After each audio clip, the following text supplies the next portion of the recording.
A very warm welcome to all of you to Atlassian ACE Event Chapter Singapore. So basically, we have Bharti and Vishwajit along with us. I'm really very delighted to welcome them in this ACE event. So I'll just quickly share my screen to go through today's agenda before I hand over the screen sharing to Bharti and Vishwajit. So just a sec, please.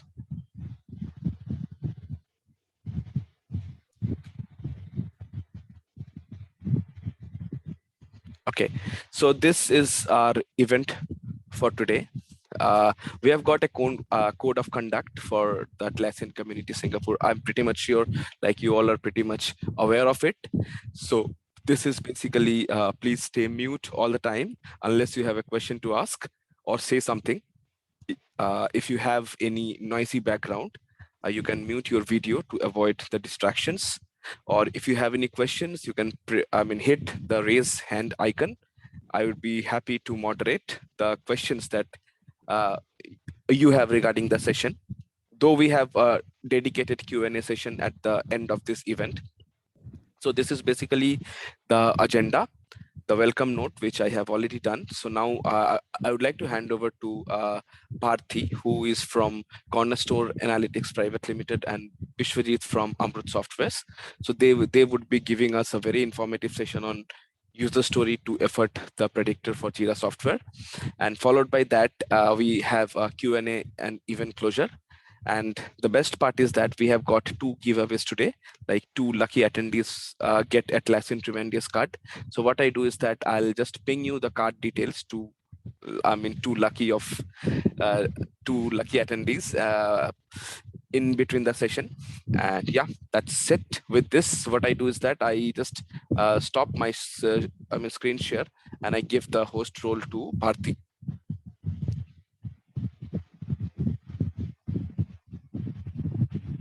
Here we go.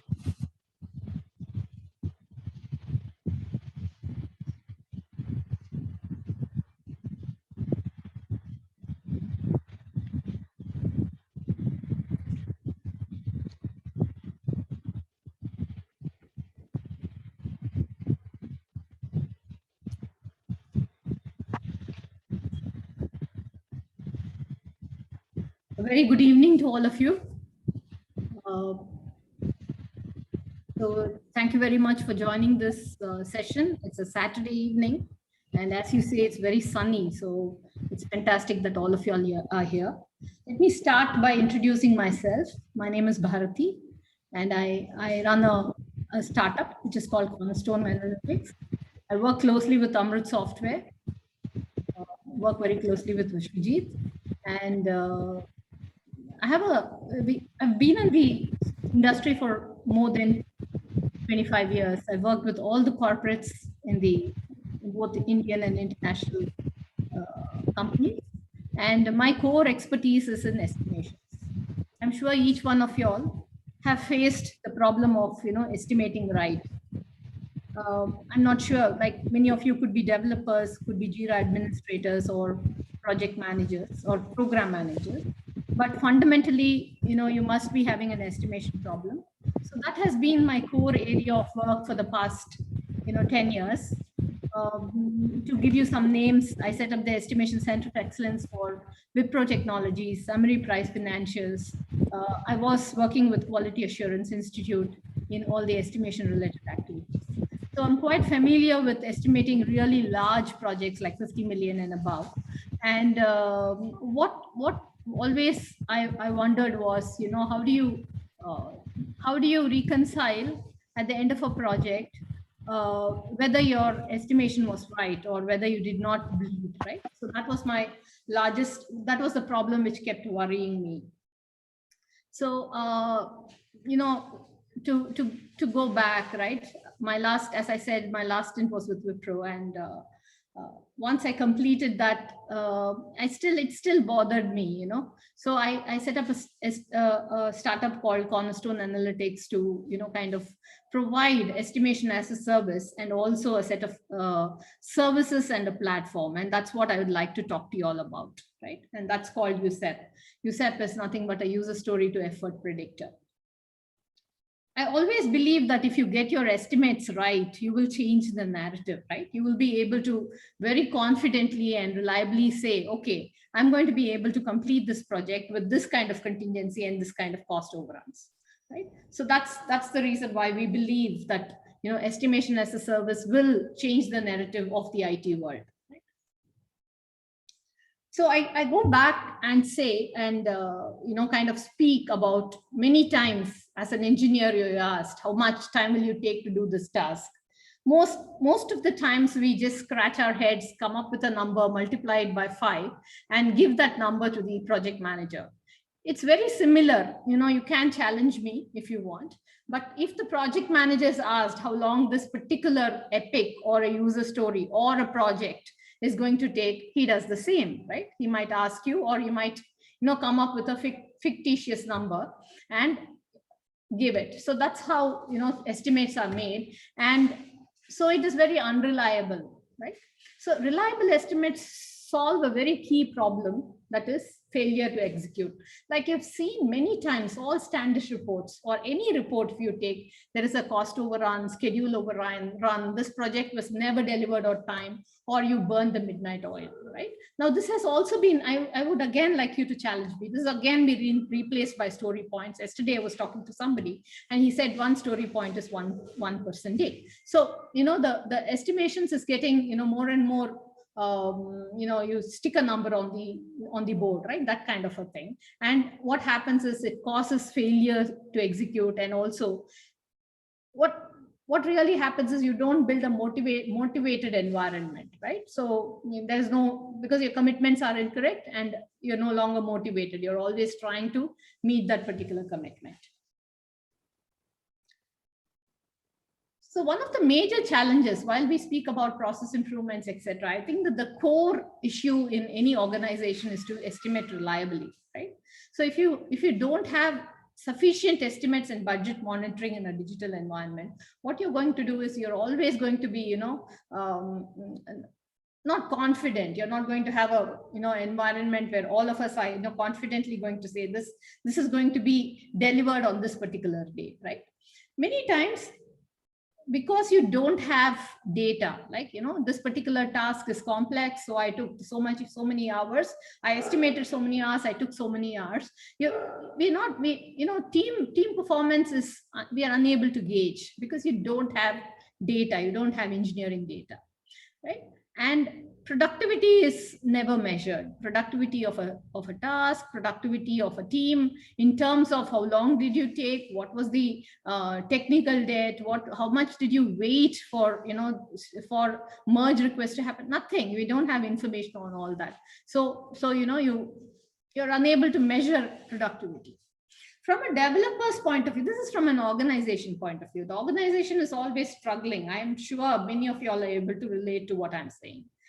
Now, talk about developers. You know, they are the new breed, right? So you need objective performance assessments based on the work done. You want to know what work you need to perform in this particular week, right?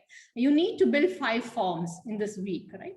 So you need information so that you can be assessed on the work performed.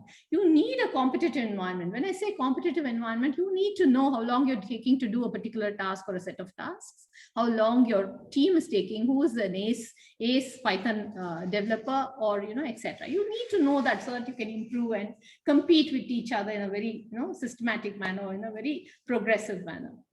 Human emotions related to work activities are never measured or collected. So for example, if I don't like doing this, or if I've done a task 10 times, I might not want to do it because it's become a rote for me. This information is never collected. So these are basically the challenges in building competitive environments. Just to summarize, you need to have a good estimate in place. You need to measure team performance. You need to leverage engineering data. When I say engineering data, what goes into that particular task, right? When you do an estimate. And as an individual, you want your goals to be set right. You want to commit right. And you also want to know, you know, want to give feedback whether you like your task or not.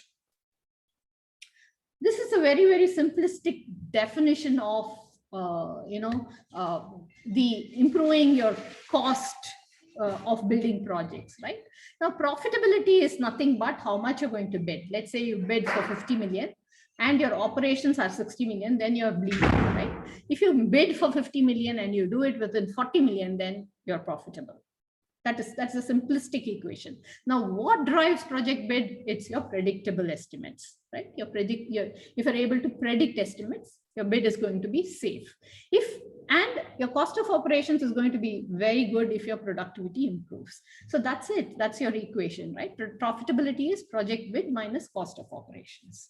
Now, with this as our background, we have what we call it as an estimation as a service, right? We've got multiple services in the area of estimations, and one is, we have a plugin for Jira, right, which helps you estimate better at a user story and at a task level, which is very, very important for you all. We also have something which uses your data for an early estimate. We have something called a estimation board, which gives you a board, which gives you your productivity indices, both at a team level and at a individual level. And finally, we support organizations build their data, right? Their backend data, which helps them generate reliable estimates. So that's what we do, and it is very much linked with the the equation which I said, that is profitability is equal to project bid minus cost of operations, right? So to kind of introduce USEP or introduce estimations, what we talk about is we estimate user stories and also measure team performance using what we call as USEP, which is an integrated platform of estimation. This is a cloud-based implementation. How does this happen? It happens because there is one scale across the organization, and you could have knowledge bases pertaining to different vendors. Like, say, for example, if you are working for a financial services organization and you have 10 different vendors, right? Very, very true for any of the banks. Now, these 10 vendors can have 10 different knowledge bases, and based on that, you would know which vendor is performing better, right? That gives you better performance. This is a patented model, and it is awaiting, completion of the patent, right? That's what I want to introduce USEP as. Now, very specifically, let us talk about the user Jira plugin, because this is a Atlassian user group, and you would be very, very interested in looking at a plugin, right? So this plugin works in a cloud environment, and we are talking about a kind of a process for a product owner and another process for a developer. Now, typically product owners, when they do the backlog grooming, what do? They come in with the user story and estimate it, right? Estimate it, prioritize it, etc., and plan the sprint. Now, this is where our tool helps, right? It breaks down the user stories into tasks and estimate tasks and helps you plan your sprint. So it helps the product manager to, come prepared into a backlog meeting. He understands the user story. He can break it down into tasks with the help of the team. He can fine tune the tasks better and come up with an estimate. He can actually override the estimate, like the estimate, and come up with okay, this set of user stories is going to cost so much based on effort predicted. Now, there is another process for the developer. Now, what does the developer do? He comes in and he picks up the tasks which are either assigned, or he picks it up from the, from what is there in the sprint. Now, once he picks up a task or it is assigned, he can review his estimate. When I say review, based on his competencies, right? He can re-look at the estimate. So if an estimate which was, kind of 5 hours or 10 hours, which has been, predicted by the model or by the project manager, he can look at based on his competency, he can re-estimate it and commit to it, right? Once he commits to the estimates, once he finishes his task, he can generate a footprint. Now, a very important thing here is generating the footprint. The footprint is important because it will help the system to give him a new estimate next time he does the task, right? So we are talking about a kind of a service which is completely driven by data and nothing else. Data which is specific to different types of developers, right? For example, I'm just a developer, 2 years old, coming into the organization. The time I take to do a task will be much different from a very experienced developer who has over 10 years of experience, right? So these are called, cost factors, right? Cost factors are your language, how competent you are, or when I say competent, it is basically how long you've been in the industry, how many projects have you, covered, what domain it belongs to, right? And what is the programming language, what is the application type, etc. So all these around 12 parameters, which we call, if you're familiar with any of the models in estimation, they're called cost factors. These drive the effort of a particular task. Now this information is collected and estimates are, predicted. So for example, if I don't have data, then what happens is it gives you the closest prediction, right? So at this point where I have, spoken about estimations in general, right? What are the problems, challenges of estimations? I've also spoken about something called the cost factors. Cost factors are nothing but factors which drive the effort, thereby increasing the cost of a task or a user story or a project, right? I also introduced the cost factor to you all. I also spoke about two processes. One is oriented towards a product owner who comes in with requirements and creates tasks and also helps prioritize it as a part of your sprint. This is called your backlog grooming.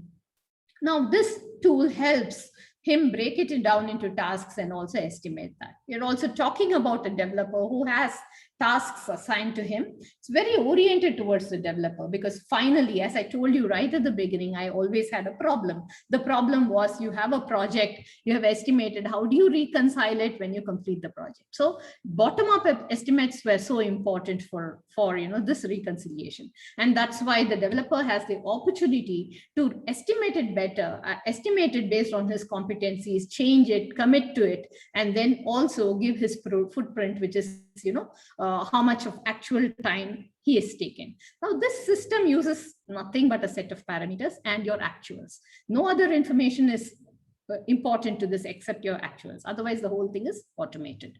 At this point in time, I think I will share a video with you, which talks about the tool itself and tells you how it works. And then we will go in for a demo.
So that was the video which actually talks, takes you through how to, write a user story, how it can be broken down into tasks. And once the task, how it can be estimated. It also goes on to show you how it can be assigned. And once assigned, how the developer can, re-estimate and mark his task complete. At the end, it shows you a set of widgets, which talks about, how the various matrices can be measured, right? I'll take you through a demo. I'll show it to you manually.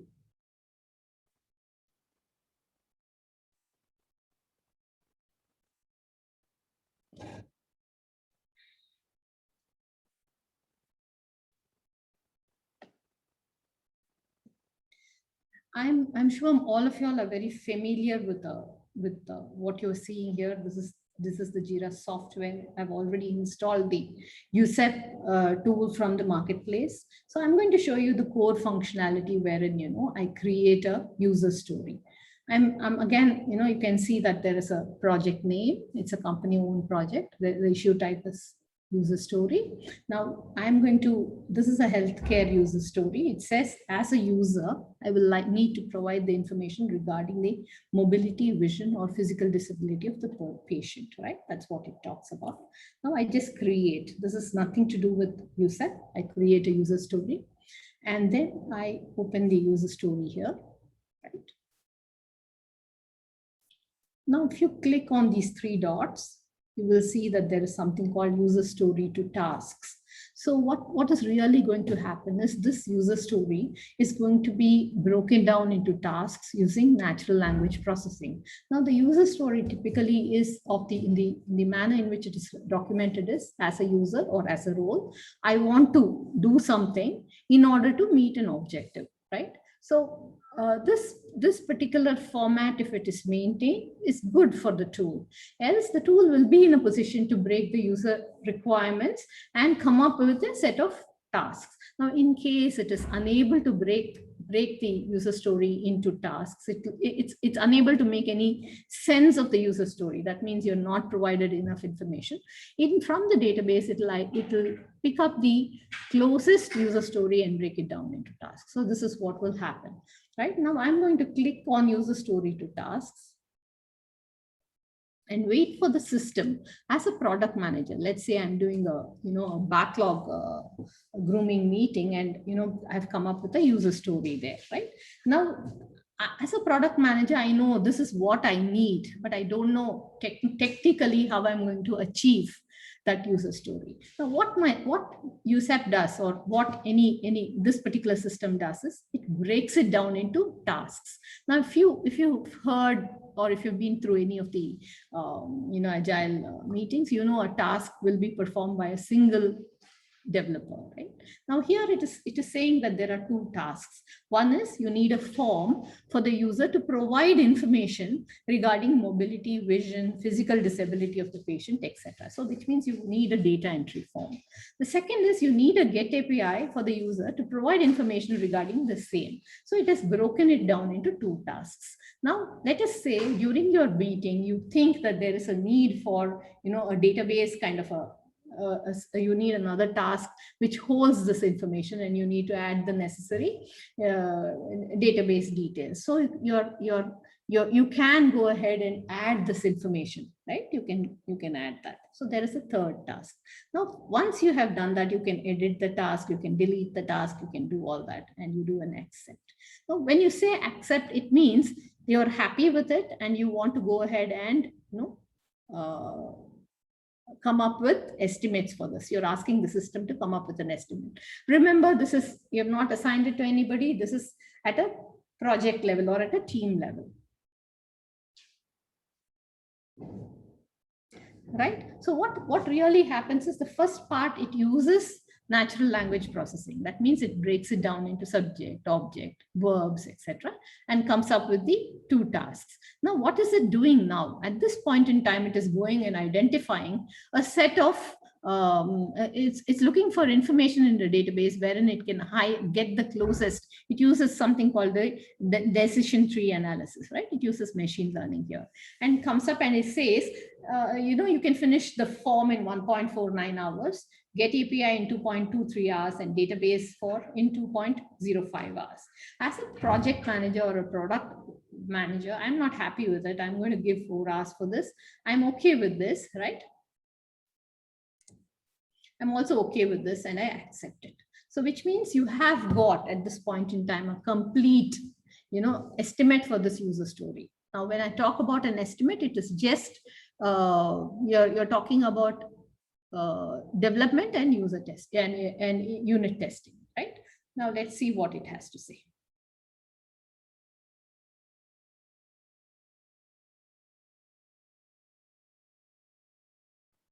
So it is holding a 1.49, but the project manager has overwritten it. It holds it in the database. It's got these values. It's got an aggregate of 4.17 hours with another 3 hours, which has been added by the project manager. So this should be completed in 9 to 10 hours, this particular user story, right?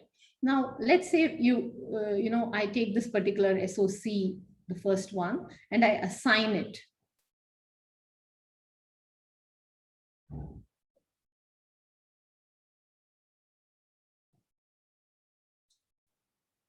So I assign it to, let's say, assign it to Akshay, right?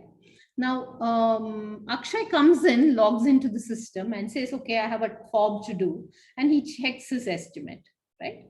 So at a task level, he checks his estimate and says, okay, what has been the commitment?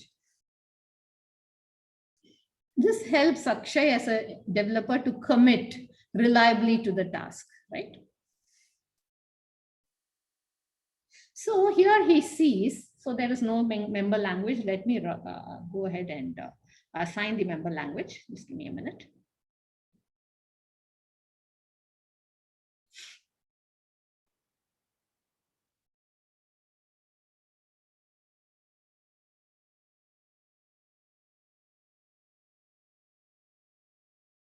Sorry.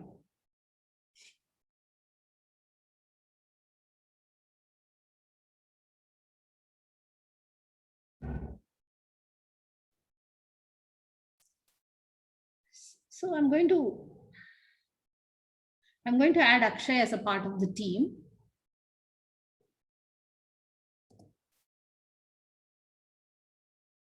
Right? And make him a software engineer. This is a very normal thing which you do within Jira. But one other thing which I'm going to do is I'm going to set his competencies. Right? Now, Akshay is a Python programmer.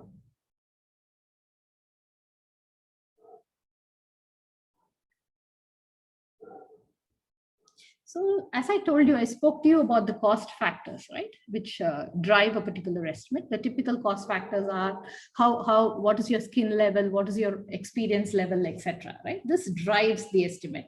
So I'm adding the competency for Akshay. Right? So I'm going to say he's a Python programmer and his role is software engineer.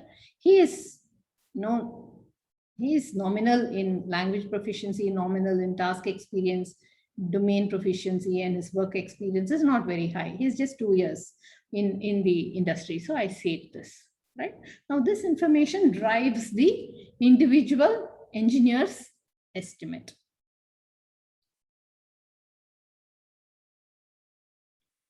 This has been now another important point is you don't need to set estimates you need to set competencies each and every time. It gets inherited from projects, right?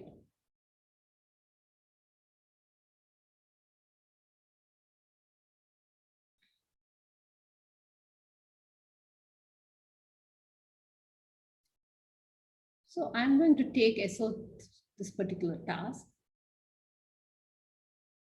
right? And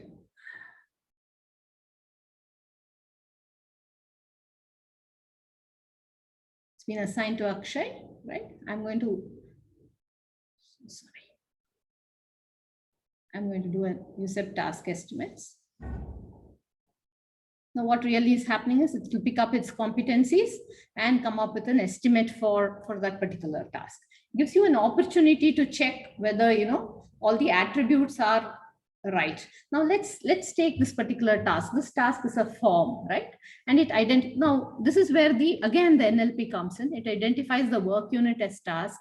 So when we started off, we said that we did not have enough engineering information for organizations to do, any kind of analysis. But here, what is the system doing? It is identifying this as a work unit called form.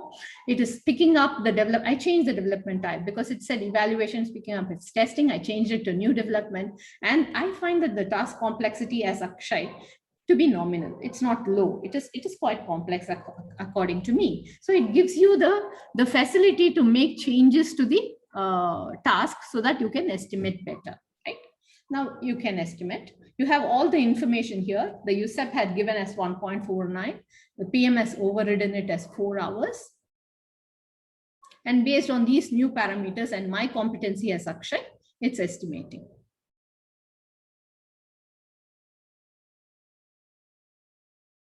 So it's very close to 5 hours, right? And the project manager has done 4 hours. I go ahead and add 5 hours and then commit, right? That's what as Akshay I do. I commit the estimate, right? Once I have done this, right, I can log hours. Let's say I did 5 hours. I can mark the task done, and that's it. A footprint is created, right?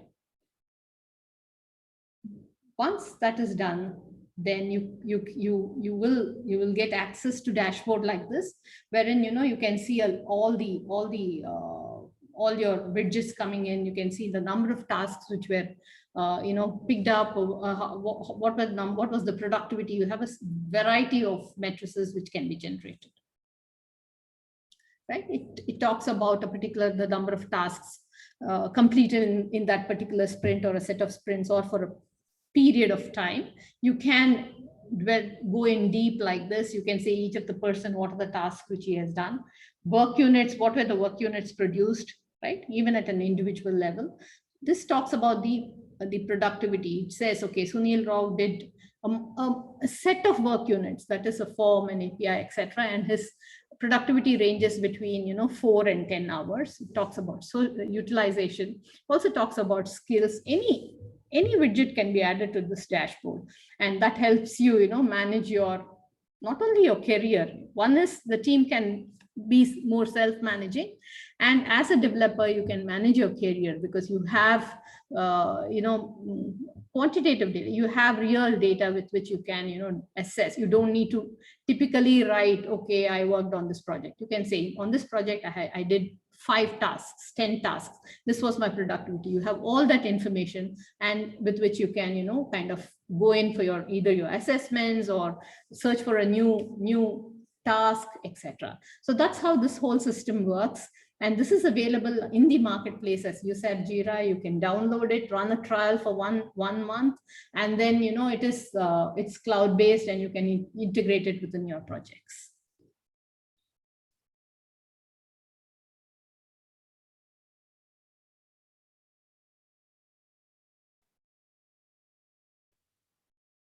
Yeah, I'm done.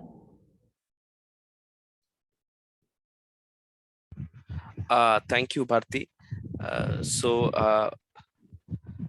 would like to welcome Vishwajit. You would like to add anything to this?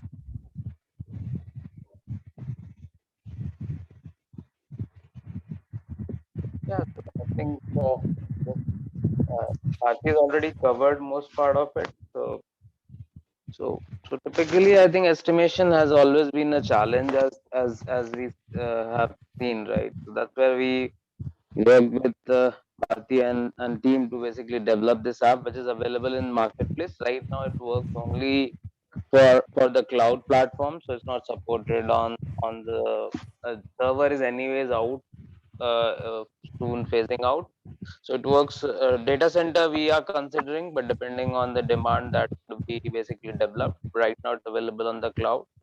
So I will actually request the team to just give it a try. So whoever can basically try and ping us in case of any queries, or if you're looking at for demonstration for your team or yourself, we'll be more than happy to hear your feedback, whether it's good, bad, or whatever. So, and I think the questions, if you have any and you want to understand a bit more about it, we are definitely have more than happy to basically take any questions which you have right now, or later also you could always reach out to me or Bharati or anybody from our team, right? So from the perspective of building, so this is early days for us. So we are definitely looking for some of the people who could just try it out. So we are not looking to basically, it's not really a sales pitch, but it's basically more from the perspective of the innovation which we are trying to bring in by developing this platform. So nobody has actually attempted this kind of thing. So as I Bharti mentioned, it's a patent pending thing which we have developed. So that's where I think it's more of getting feedback from the community. So community plays a vital role, and the early feedback which we could possibly get from all of you would be really appreciated in terms of how we can basically improve it further. It's helpful, not helpful, whatever it can be, right? So appreciation, criticism, right?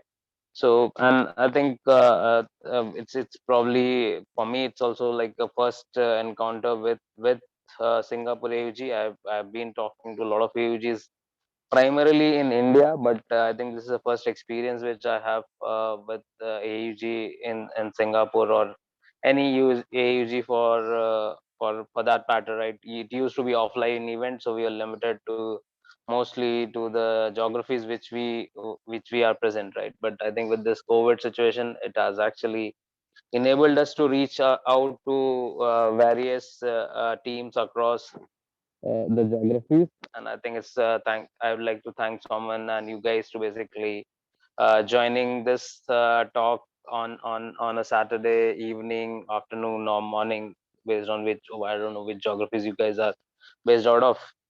So really appreciate this opportunity, and I look forward to maybe having more conversations. So this was primarily for.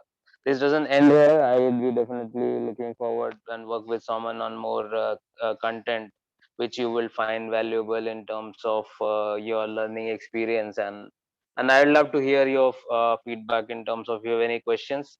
And Bharati will be more than happy to take them now, or even if you want to just shoot us later as well. Thanks a lot, Bharti and Vishwajit. So can I have the host control, please? I mean, Bharti, right now it's with you. Sure. Yeah.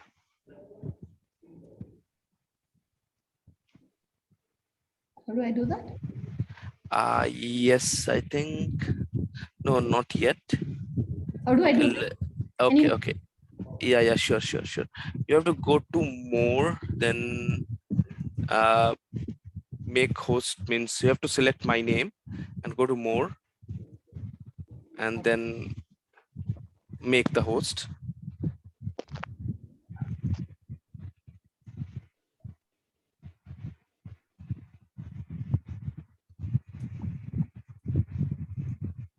Done.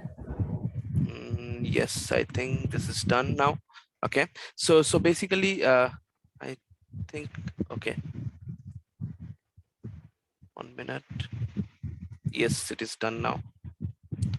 Okay, so basically this session was very knowledgeable. So now I'd like to shift to the Q&A.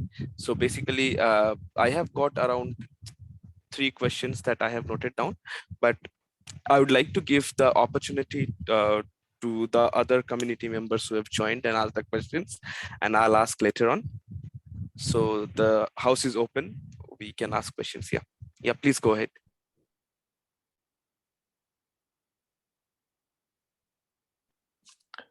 Hey, hi, Prabhati. My name is Piyush, and so I have a question regarding, let's say you use these story points, right? The prediction mode. Is there any conjunction with the work log that we can add up somewhere over here, or let's say in future? I know the work log is not the one that should always use for the prediction, but still that holds some kind of affinity to the work done and respect to the story points, or let's say the weightage of the story. So how can we make a conjunction of a story point and with the work logs in the user prediction?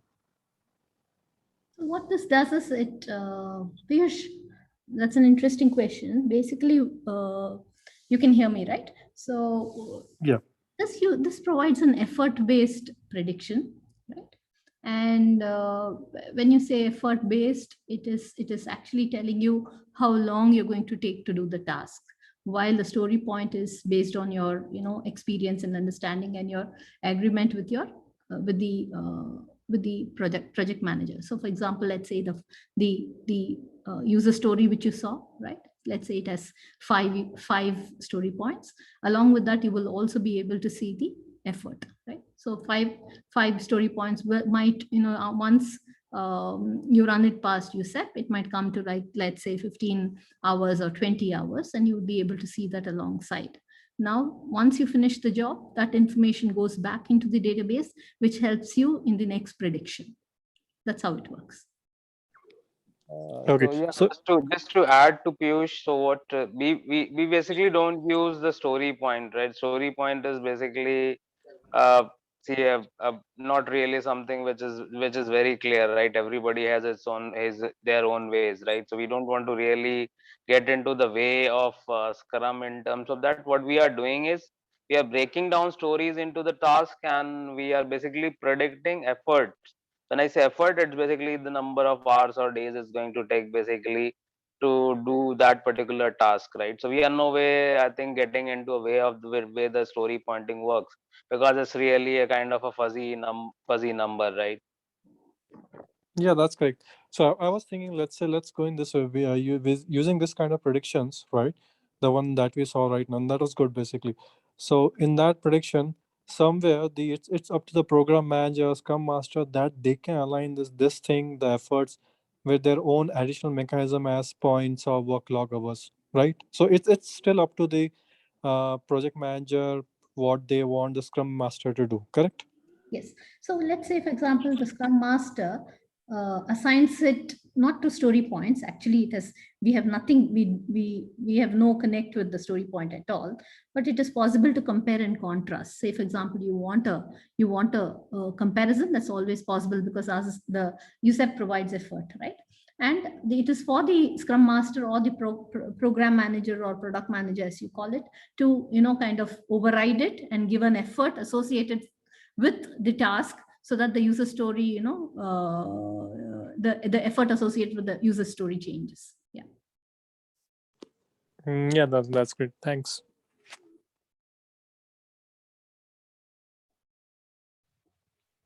Okay, I think I'll take up one question from here. So basically, my question is pretty much aligned with what Piyush was speaking. So will this tool or add-on going to replace the old school method of estimation like t-shirt size or playing poker or story points? I mean, that's a bit kind of, contradicting from one of the major agile ceremonies where all the agile team members sit and do the planning for a sprint from the product backlog. That's right. So yesterday I was talking to a developer working in the Silicon Valley, and we were talking about a ceremony like this, right? So he was telling me we were going through his he calls it a cookie cutter process, wherein he talks about backlog grooming, and he says his team provides story points, and a story point is 1 day of effort. So according to him, and his sprint is 3 weeks, which means every person. And he also says that as a rule the team does 15 they are expected to do 15 story points.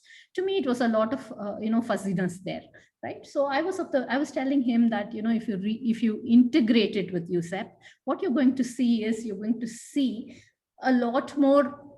I'm not talking about tighter estimates. I'm talking about, and he always does 30 story points. This is what he told me. So this is the scenario. He's talking about a backlog grooming. He's talking about, a number of fixed things wherein he has 1 story point being equated to 1 day, which, you don't know why and what and when. And he also is talking about a 3-week sprint. He's also talking about a productivity set for each person as 15 story points, right?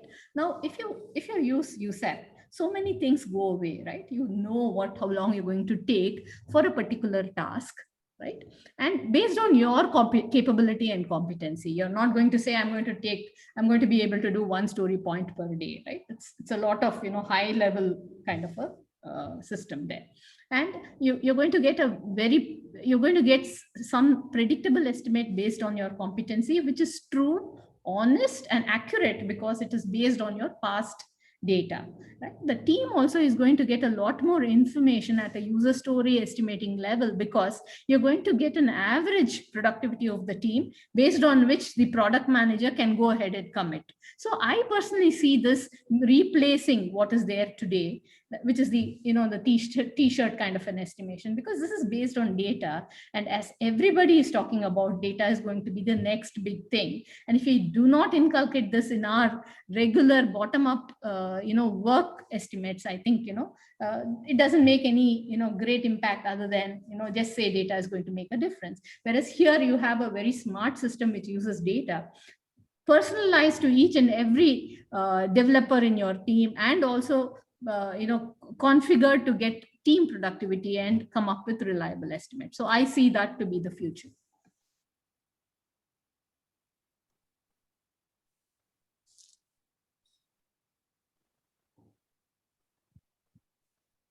Did I communicate?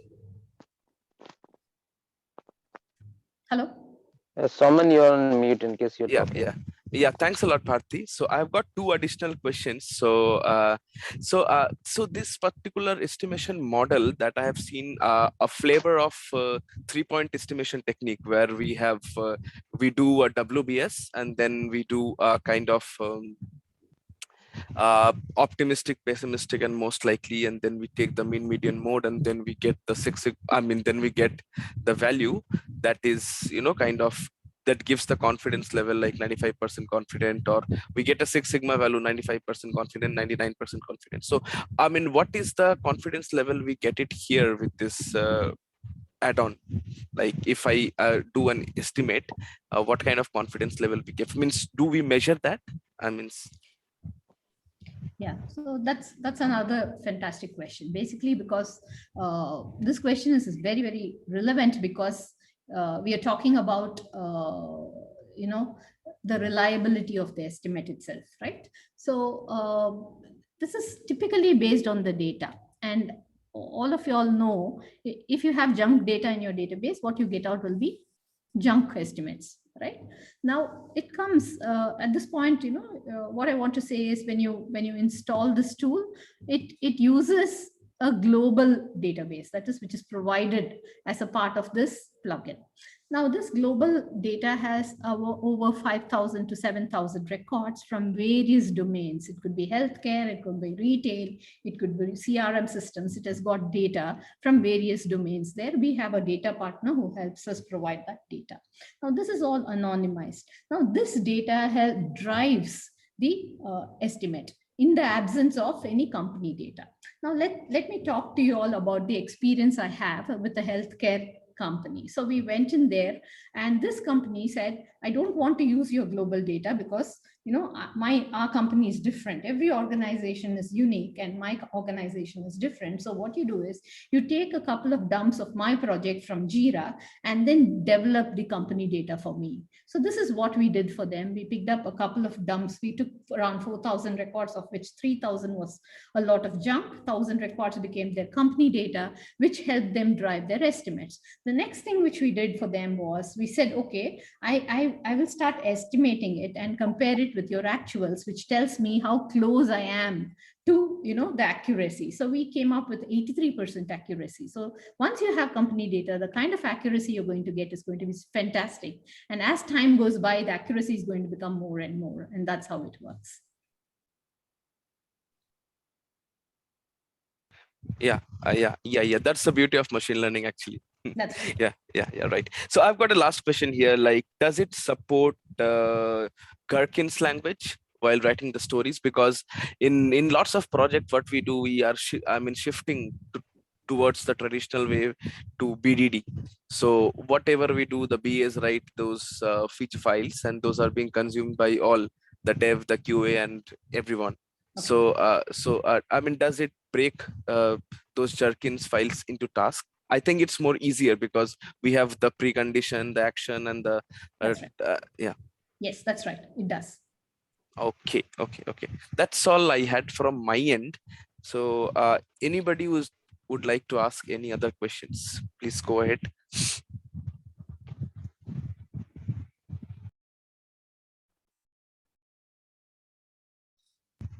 I think there is silence, so no more questions. I have already given the tremendous card to Piyush and Sushant. Congratulations. And thanks everyone for joining the Atlassian event for Singapore. And I would like to thank Bharti and Vishwajit for giving us such a wonderful, informative session. Yeah, thanks a lot for that. Thank you very much. It was a pleasure, and I look forward to hearing from all of y'all. Thank you, Soman, for giving us this opportunity. Thank you, Saman. Thank you, everyone, for attending the event. Really appreciate your time. Have a great day ahead.